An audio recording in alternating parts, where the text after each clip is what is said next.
And that takes us then to the second half, which is the real meat of all of this, right? This is what it was all built around. This is Mahler's first symphony.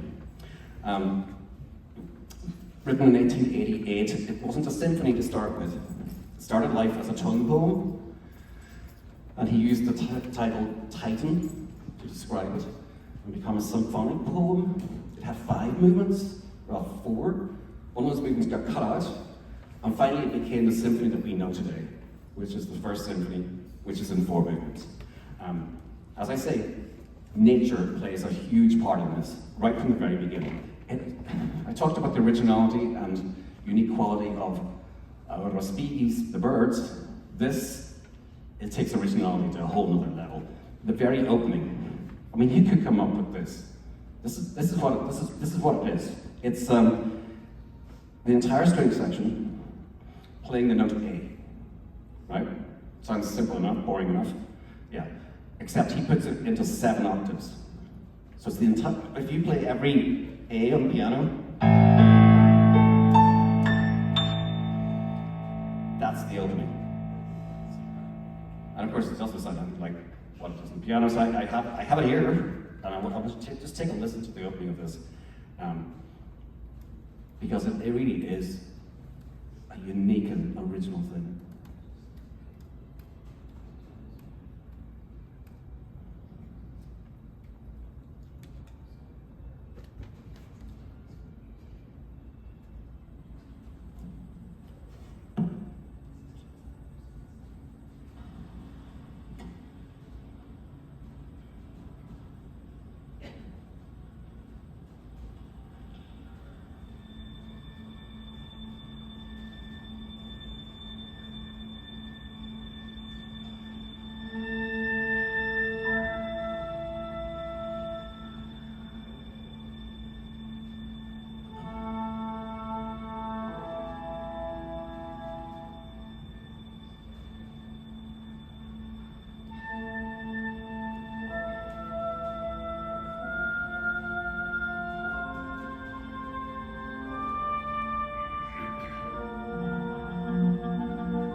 Didn't want to give away too many secrets, but that's the opening, right? So you have that incredible haze of A's filling the room.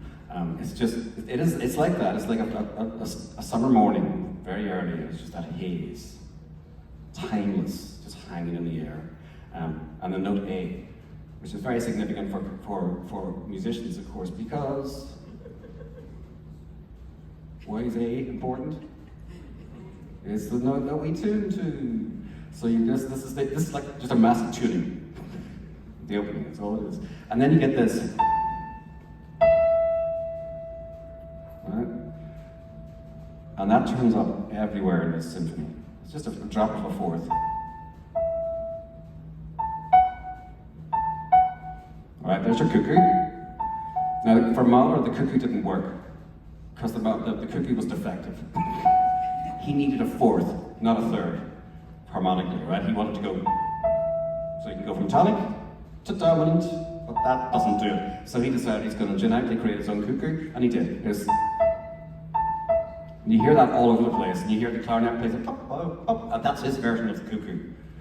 Okay, so typical Mahler, he takes something and completely changes it. Also in this opening, you heard the fanfare going on in the clarinets. Not trumpets, clarinets, imitating trumpets. We have trumpets, but he didn't use them. He wanted to use the clarinets instead, because he wants to make things unfamiliar to you. Familiar but unfamiliar. He wants you to recognize something, but have it slightly out of phase. So it makes you think a bit more about what it is. Mahler grew up near military barracks. He heard fanfares all the time. He stuck it into his music. That's what he did. That's what he did with his life. He said that the symphony is the world, it must embrace all. And he took all of his experiences and he just poured them into his symphonies. And that's what that is. So you get that opening. It eventually becomes the main theme of this movement, which is this.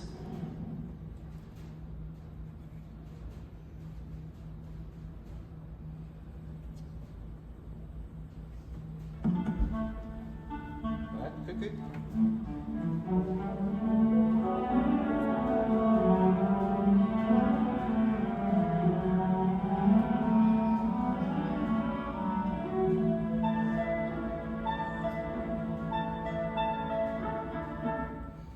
And I guess if he couldn't make the point enough, you hear it everywhere. Trumpet gets it, clarinet gets it, and cellos. It's the main melody itself. Boom, boom, boom, boom, boom, boom, boom. Here's another thing about this symphony. Talking about pouring things into it and being unique and original. He decided that he borrowed a lot from himself as well, right? He borrowed from other composers. He borrowed from nature. He borrowed from his experiences. He borrowed also from himself. And he'd written a song cycle called Songs of the Wayfarer. And the first song in that is King Hoyt Morgan Ubersfeld. I went out in the morning over the field, and it has words. And he took that melody and he made it the first theme of the symphony that you just heard. And this is what it's like when it's sung. So you actually get the words this time.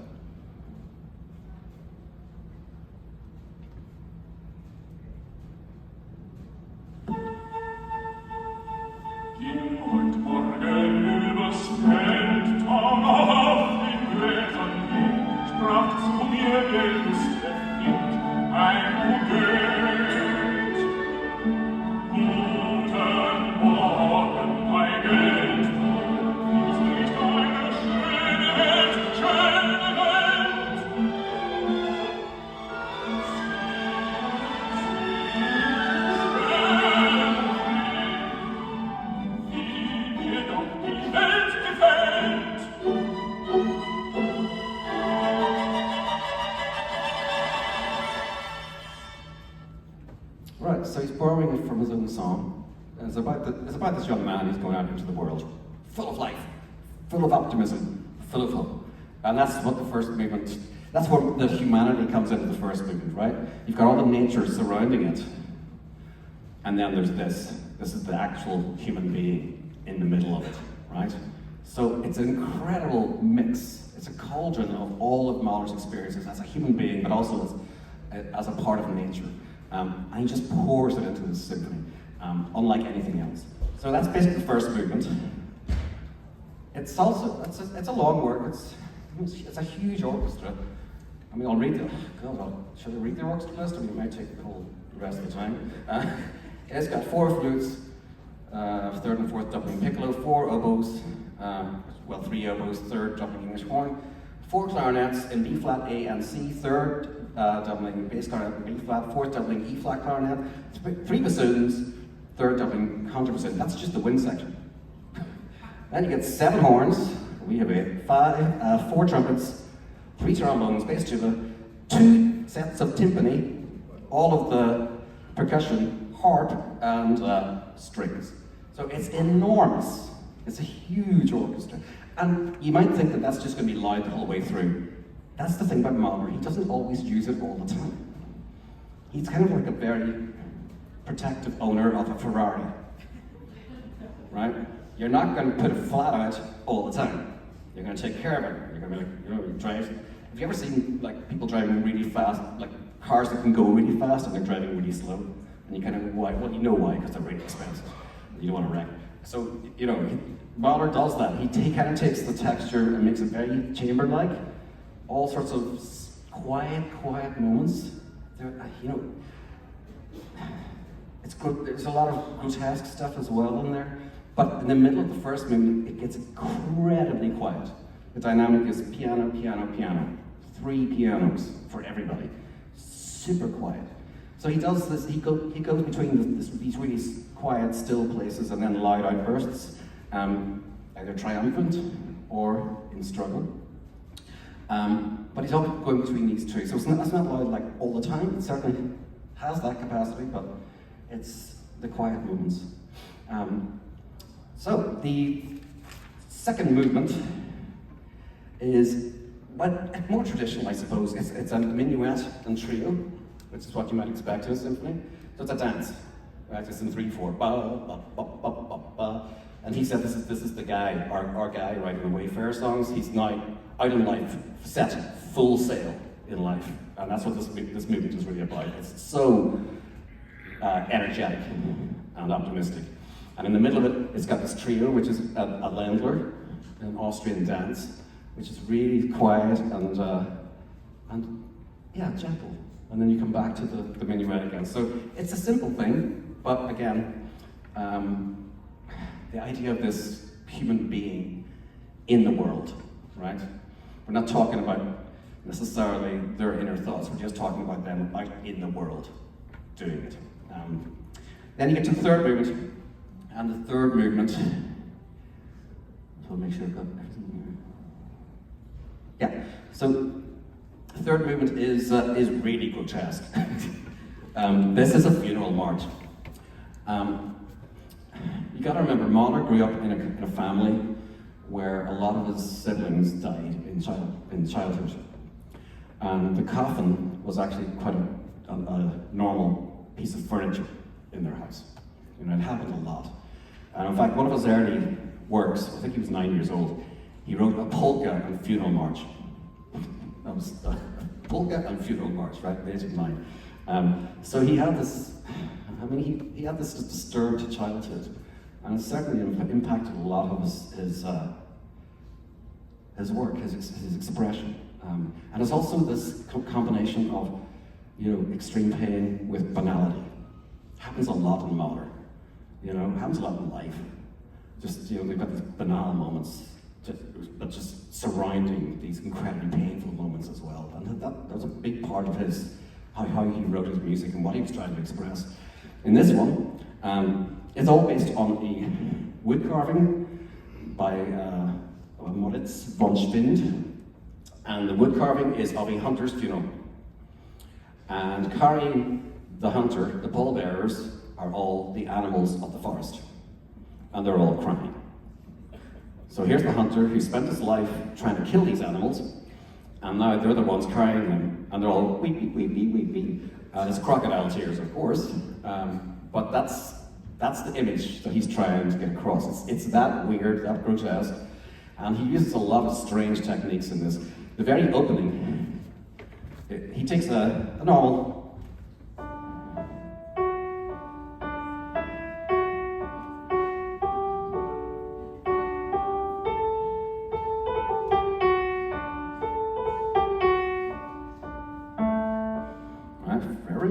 Verjacke, dormez-vous, sonne le matin. Everyone knows this, and in German it was Ruder Martin, I think was the words that they used. But here, right, so it's a simple child's tune.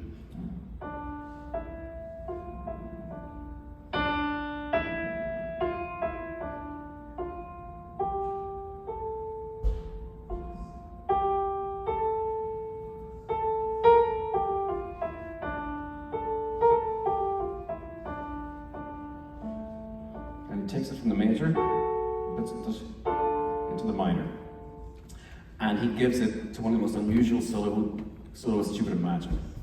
It's a solo double bass. They never get solos, ever. Maybe there's a reason for that, but they never get solos. But that's what he does. He gives it to this double bass, and it's just alone. And it's got timpani in the background, which actually is dampened, and it's just beating out boom, boom, boom. Very funeral march-like, and then you get this solo double bass, and it's supposed to sound grotesque and weird and unusual. Like I say, Mahler trying to take the familiar and make it unfamiliar, to play with your expectations, and he does it incredibly well. And you find in this movement, you find klezmer in this movement, from his Jewish background, obviously, and in the middle of it, you also find another quote from the Wayfarer songs.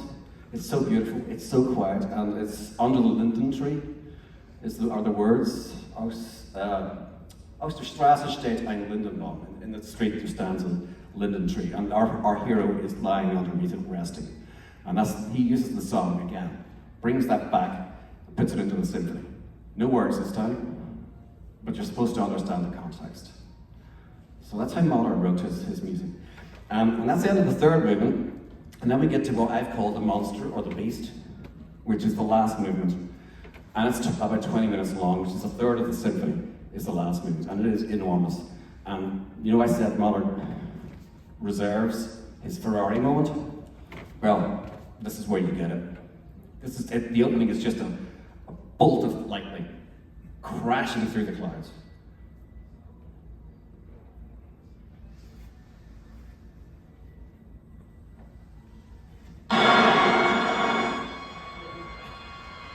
I'll do it again. We missed it.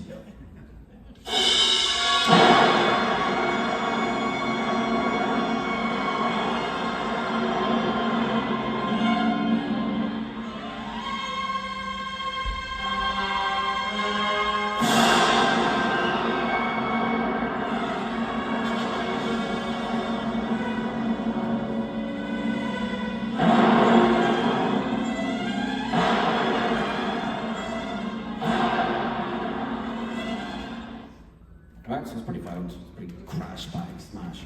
And you can't really tell from this, but when you hear it on stage, you hear this being played at you, it's almost like a visceral punch you'll feel in your solar plexus, the sound that comes off the stage. It's like a boom, like it really hits you. I mean, when I'm conducting here, I can literally feel a concussion wave hitting me, you know, with those big thumps, boom. It's quite an experience. And so that's the beginning of the last movement. So he's setting himself up for a long journey there, right? If you're going to get to victory, and you start in that place, then you've got a long way to go. And he takes us on a long journey through that cataclysm, also through quietness, quiet music, tenderness, back to the cataclysm. And then he needs a way to get to the end. And he goes back to our old friend at the beginning, the cuckoo.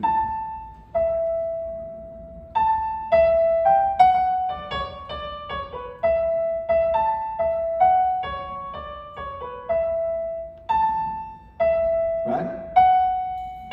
It's the opening of the symphony, except this time it comes back in triumph. So he goes back to this, it takes us back to this cuckoo idea, which is the basis of a lot of the music that we've heard. And at the very end, that's what he gives us as the triumph to celebrate our victory, you know, victory of life. And who does he give it to? Well, he gives it to the brass, specifically our horns.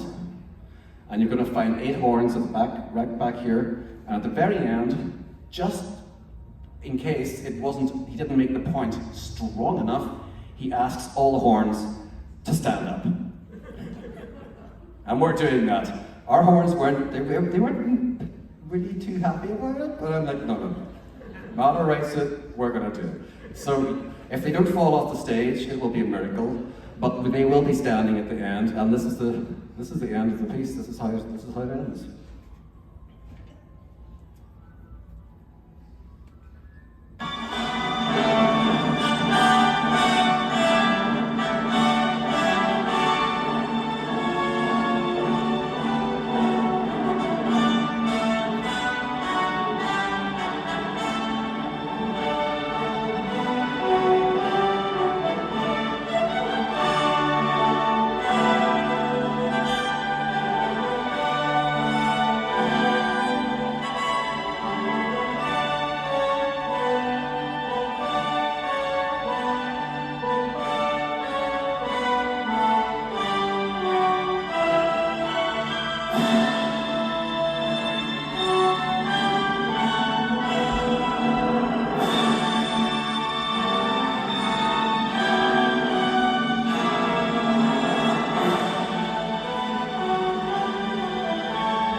how it ends. And it's kind of like Beethoven, the composer who never knew how to end a symphony, right?